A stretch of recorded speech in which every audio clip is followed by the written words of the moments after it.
8ஆம் அதிகாரம்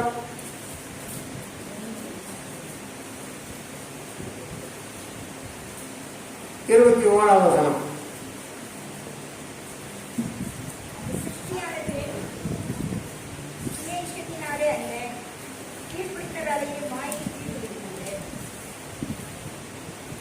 ரோமர் 8ஆம் அதிகாரம்.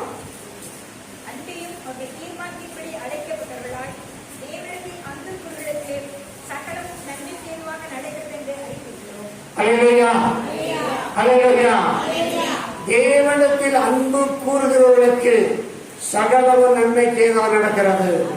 அல்லேலூயா. தேவ பிள்ளைகளே, வேதம் சொல்லுகிறது, உங்களுடைய வாழ்க்கையில் நடப்பதெல்லாம் தேவனுடைய சுத்தத்தையும் நடக்கிறது என்று விசுவாசிக்க முடியாத தேவன் எதிர்பார்க்கிறார். விசுவாசிக்க ஒரு அல்லேலூயா சொல்லுங்க.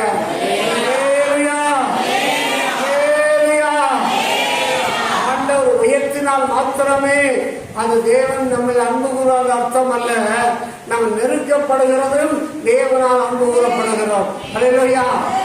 வாழ்க்கை இழப்புகள் வருகிறது, நஷ்டங்கள் வருகிறது, வியாதிகள் வருகிறது, விளைவுகள் பல வந்து போகிறது. பிரியமானவர்களே, எல்லா சூழ்நிலையிலும் நாம் தேவனால் அன்பு கூறப்பட்டிருக்கிறோம். ஆமென். அல்லேலூயா. 1 சாமுவேல் புஸ்தகம் 30ஆம் அதிகாரம் 1ஆம் வசனத்தை வாசிப்போம்.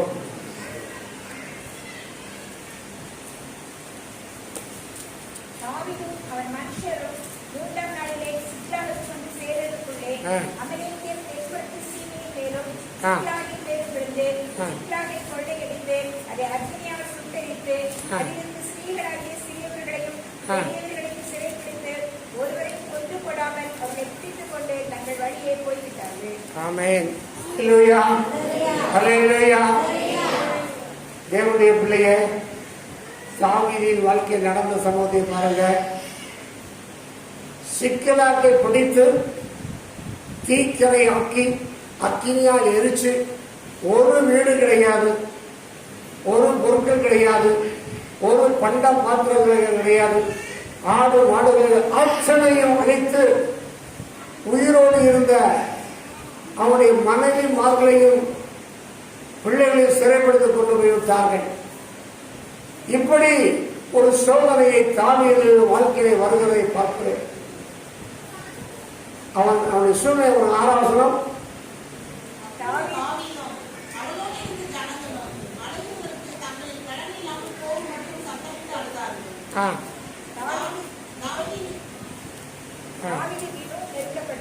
தாவீது 6ஆம் வசனம். தாவீது மிகவும் நெருக்கப்பட்டான்.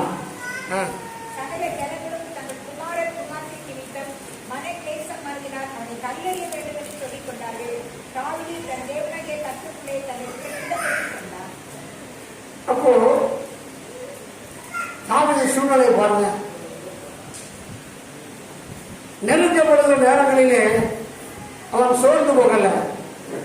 அவனோடு கூட இருந்த அவனுடைய 400 பேர் அவனோடு இருந்தார்கள். அவர்கள் எல்லாரும் தாவீதுக்கு விரோதமாய் எழும்பி அவனை கல்லெறிய வேண்டும் என்று கூடிக்கொண்டார். இது தாவீது கேள்விப்படுகிறார். உடனே அவர் என்ன செய்கிறார்? என்ன செய்தார்? கர்த்தருக்குள் தன்னை திடப்படுத்திக் கொண்டார். அல்லேலூயா. தேவ பிள்ளைகளே, நீங்கள் சோதிக்கப்படும் பொழுது, பிரச்சனைகள் வரும் பொழுது, போராட்டம் வரும் பொழுது சோர்ந்து போய் விடாதீர்கள். எனக்கு ஏன் இந்த பிரச்சனை, எனக்கு ஏன் இந்த போராட்டம், எனக்கு ஏன் இந்த வியாதி, அப்படி வரும் பொழுது அப்பதான் நீங்க என்ன செய்யணும்? கர்த்தருக்குள் இன்னும் அதிகமாய் பலப்பட வேண்டும். அல்லேலூயா. டாக்டர் சொல்றா என்னமோ சுகர் உனக்கு ஹையா இருக்கு அப்படின்னு சொல்லிட்டா அதெல்லாம் கவலைப்படக்கூடாது. சுகர் தானே கையா இருக்கு, வேற ஒன்றும் கையா இல்லையா. கையாக தெரிஞ்ச நமது உடம்புக்கு அது எழுதி நார்மலாகவும் ஆக்க முடியும். அது தேவன் ஒருவரால் என்ன செய்ய முடியும்? அதை முடியும் என்று பார்க்கிறோம். அல்லேலூயா. அல்லேலூயா. இவன் யார்? இவனுடைய வாழ்க்கையை பாருங்க. சங்கீதம் 55:17.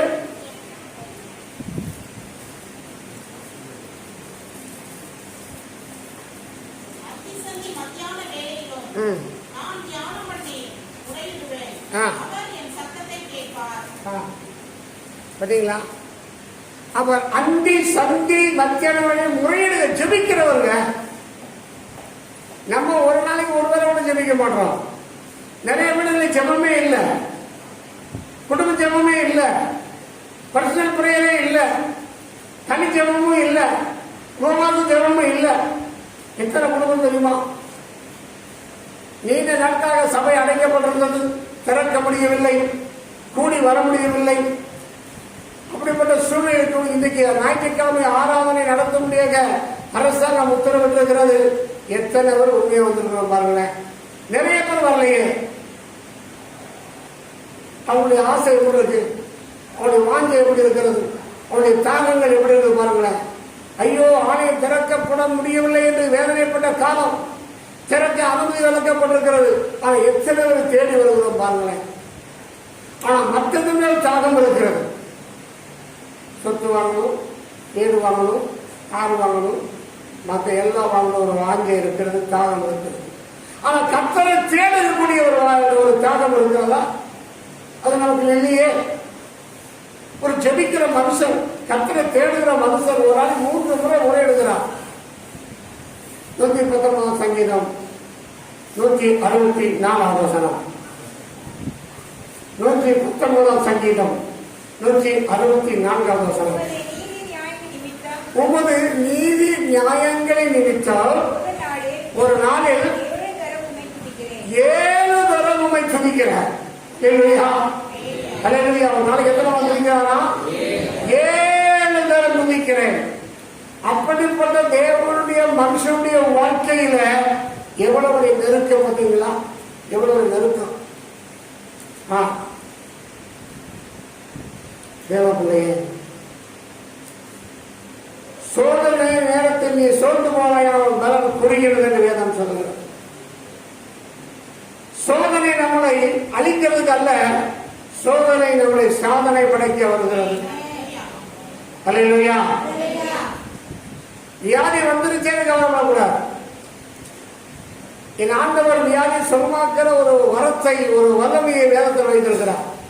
அதுதான் நாம் பேதுருவில் வாசிக்கிறோம். என் தழுமொழினாலே நான் குணமானேன். குணமாக்கிற போமரை கத்தை வைத்திருக்கிறார். அது ஒரு டானிக் மாதிரி. மாத்திரை சாப்பிடுங்க வேண்டாம் சொல்லல, டாக்டர் போங்க வேண்டாம் சொல்ல.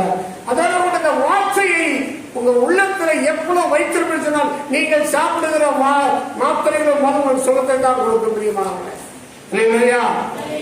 அப்போ தாவீதுடைய வாழ்க்கையில பாருங்க, நெருக்கப்பட்டான். ஒரு நாளும் சோர்ந்து போனானா? அதை என் ஜெபத்தை நான் பண்ண மாட்டேன் என்று சொன்னானா? இல்ல நான் வேதம் தியானிக்க மாட்டேன் என்று சொன்னானா? அல்லது நான் முறையிட மாட்டேன்னு சொன்னானா? இல்லையே. அவர் ஜெபம் கூடிக்கிட்டு தான் போகுது. நெருக்கப்படும் பொழுது எல்லாரும் கள்ள தூக்கிட்டாங்க. ஒருவர் கூட அவர் பக்கத்தில் இல்லை, ஒரு நபர் கூட அவர் பக்கத்தில் இல்லை. ஆனால் அவர் கர்த்தருக்குள் தன்னை திடப்படுத்திக் கொண்டு அபியத்தாரை அழைக்கிறார். ஆசாரியனை வாங்க கூப்பிடுகிறார். இல்லையா? ஆசாரனை குறிப்பிட்டு ஏகோத்த வாங்கி அவர் செடிக்க ஆரம்பிக்கிறார். தேவ பிள்ளையை எல்லா வேலையிலும் உனக்கு உதவி செய்யக்கூட ஒரு நபர் இருக்கிற அவங்க ஊழியக்காரர். உங்க பிரச்சனைக்கு ஊழியக்காரர் கூப்பிடுங்க. மாஸ்டர் சிஸ்டர் வாங்க, இதுக்காக நாங்கள் செபிப்போம், கூப்பிடுங்க. அலைங்க, நாங்கள் வருகிறோம், உங்களுக்கு ஜெபம் பண்ணி நாங்கள் உதவி செய்வோம். பிரியமானவர்களே, அழைத்தா அபியத்தார் வேற என்ன சொன்னார்? ஒண்ணுமே சொல்ல, தாவீதோடு சேர்ந்து கொண்டார். அவருடைய ஜெபத்திற்கு உதவியா இருந்தார். பிரியமானவர்களே, இல்லையா? சில வேலைகள் கூட பாருங்க, சில இடங்களுக்கு இயேசுநாதர் ஜெபிக்க போகும்பொழுது ஒரு 3 பேரை மட்டும் கூட்டு போவார். 12 சீசன் இருந்தாங்க, ஆனா 3 பேரை மட்டும் தான் கூட்டிட்டு போவார். மலைக்கு போனார், அங்கேயும் 3 பேரை கொண்டு போனார். ஒரு கூட்டு பிரார்த்தனை. தேவனுடைய சில காரியங்களுக்கு ஒரு கூட்டு பிரார்த்தனை அவசியமா இருக்கிறது. அதனால இங்கே தாவீது அபியத்தார மாத்திரம் அவன் ஆசாரியன் அவனை அழைத்து அவனோட கன்சல்ட் பண்ணிட்டு தான் ஜெபிக்க ஆரம்பிக்கிறான். கர்த்தர் சொல்ற என்ன சொன்னார்?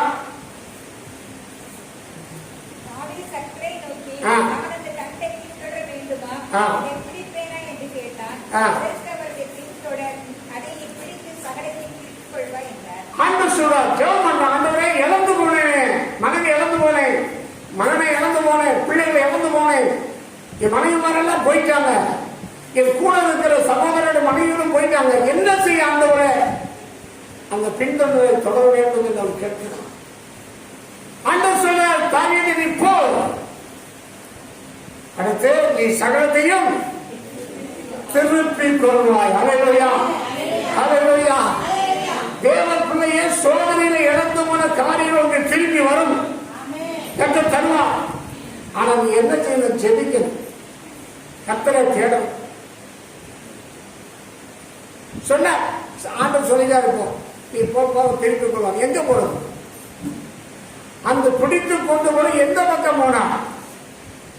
வடக்கு பக்கம் போனாங்களா, தெற்கே போனாங்களா, மேற்கே போனா, எங்க போனாமே தெரியாது. தேவ பிள்ளை ஒரு ஜெபம் வேலை செய்ய ஆரம்பிக்கிறது. அல்லேலூயா.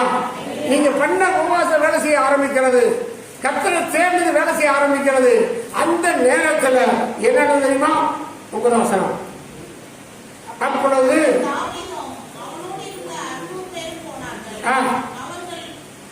பேசிய நாட்களில் வந்தபோது பாத்தீங்களா, நல்ல ஜெபம் பண்ணார், நல்லா ஆராதிச்சார், நல்லா கேட்டார். போன் சொல்லிட்டாரு. போன் சொன்ன இவனோடு இருந்த 600 பேர்ல 200 பேர் ஒரு நதியாண்டு இருந்துட்டாங்க. இப்ப எத்தனை பேர் இருக்காங்க? 400 பேர். எவ்வளவு சோதனை பாத்தீங்களா? ஜெபம் பண்ண பிறகு கர்த்தர் போக சொல்லிட்டாரு, போன பிறகு இங்க ஒரு சோதனை. 600 பேர்லயும் என்னச்சு? 200 பேர் அல்லேலூயா, அல்லேலூயா. ஆனா அவன் சோர்ந்து போகல, விசுவாசமா இருக்கிறான். கர்த்தர் நிச்சயமா நடத்துவா, கர்த்தர் செய்வா, கைவிடவன் நம்பிக்கையோடு இருந்தான். அதுக்கு பிறகு வரல.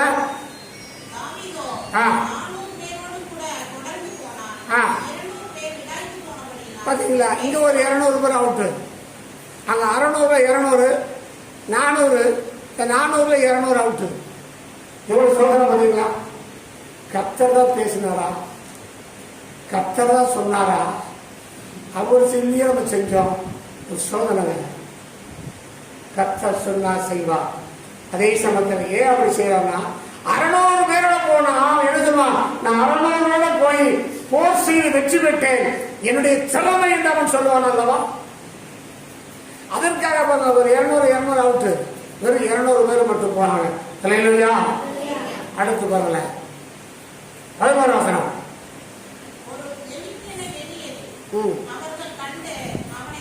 அங்க பாரு, அந்த வனாந்தரத்துல ஒரு மெலிசா ஒருவனை பாக்குறாங்க. மெலிசா ஒருத்தன், ஒரு தொடர்பு குச்சி மாதிரி இருக்கான், ஒரு சின்ன கம்பு மாதிரி இருக்கிறான்.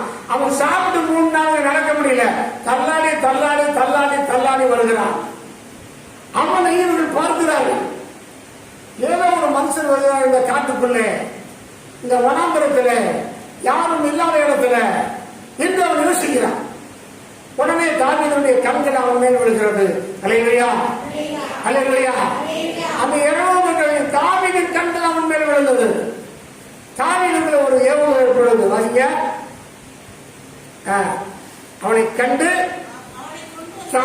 தாவீதிடத்தில் கொண்டு வந்து அவன் தேவையை சந்திக்கிறாங்க. அல்லேலூயா. இவங்க தேவையுள்ளவர்களா இருக்கிறார்கள். இவங்க தேவை என்ன? மனைவி போச்சு, பிள்ளைகள் போனார்கள், பொருட்கள் போச்சு, எல்லாம் இழந்த நஷ்டம். இனி எங்க வந்து குடியிருக்க வீடு இல்லை. இந்த சூழ்நிலை ஒரு மெலிசா ஒருத்தனை பார்த்து அவனை அழைத்து வந்தவனை சாமி சொல்றான், அவனுக்கு ஏதாவது ஆகாரத்தை கொடு. என்ன கொடுத்தாரலாம்? அவனோட புசிக்க அப்பமும் குடிக்க தண்ணீரும் கொடுத்து அத்திப்பிள்ளையின் அறையின் ஒரு துண்டையும் பற்றலான 2 திராட்சைப்பழ கொலைகளையும் அனுப்புவார். இப்ப அவனுக்கு 3 நாள் பட்டினி, ராப்பகல 3 நாள் பட்டினி. இப்ப சாப்பிட்ட உடனே அவன் சொல்லுகிறான், ஆமா அவனுக்கு சாகர நிலையில தான் இருக்கிறான். ஏற்கனவே இவங்களும் சாகர நிலையில இருந்தாங்க. இப்ப அவனுடைய சாகர நிலை மாறி அவனுக்கு உயிர் வந்தது. அல்லேலூயா. அப்ப 13வது வாசிங்க. தாவீதை நோக்கி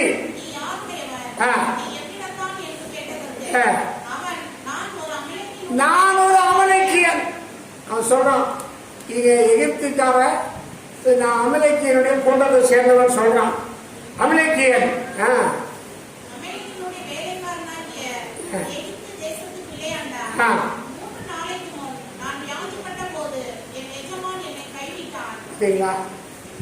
வியாதிப்பட்டவன், அவன் வீட்டுல வேலைக்காரன் வியாதிப்பட்டவன் வந்தவன் எங்க யுத்தத்துக்கு வந்த இடத்துல அவனை அப்படியே விட்டுட்டு போயிட்டாங்க. அவன் நல்லா இருக்கிற போது வேலை வாங்கினாங்க, எல்லா வேலையும் செய்ய வச்சாங்க. இவன் பலவீனப்பட்ட உடனே அவனை விட்டுட்டு முதலாளி போயிட்டான். அல்லேலூயா.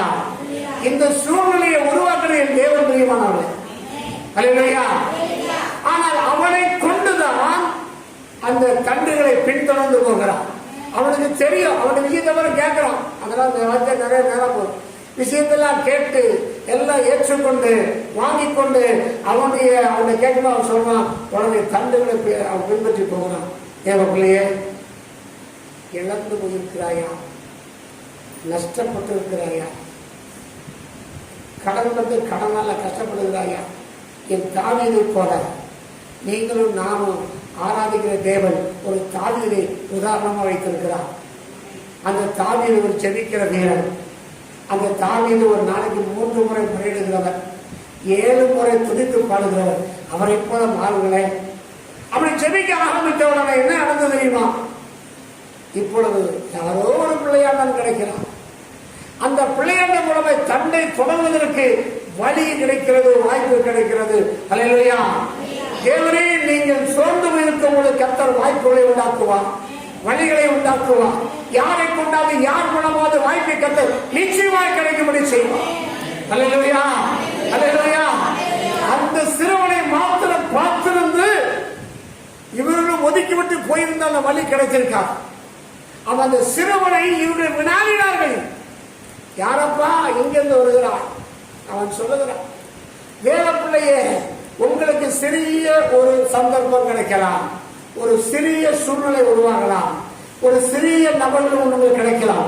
அவர்கள் மூலம் ஒரு பெரிய வெற்றி கிடைக்கும். அது ஒரு சின்ன தொழிலா இருக்கலாம். நீங்க இவ்வளவு ஜெபம் பண்ணீங்களே, அந்த ஜெபத்தின் பரமாய்த்தான் பிரியமானவர்களே இந்த அமலேக்கியன் கிடைக்கிறான் என்று பார்க்கிறோம். என்ன நடந்தது? இல்லை, ஏதாவது 17 வசனம். சாயங்காலம் தொடங்கி ஒரு நாள் 24 hours. இன்றைக்கு சாயந்தரம் தான், அடுத்த நாள் சாயந்தரம் 24 மணி நேரம் யுத்தம் பண்ணி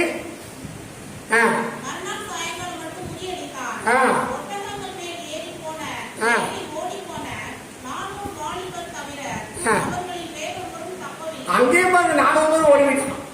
இவன் சண்டைக்கு போது 400 பேர் ஏகப்பட்ட அடிச்சு வீழ்த்திட்டான். 400 பேர் ஓடி போனான். ஓடி போய் அமலேக்கியே வரட்டு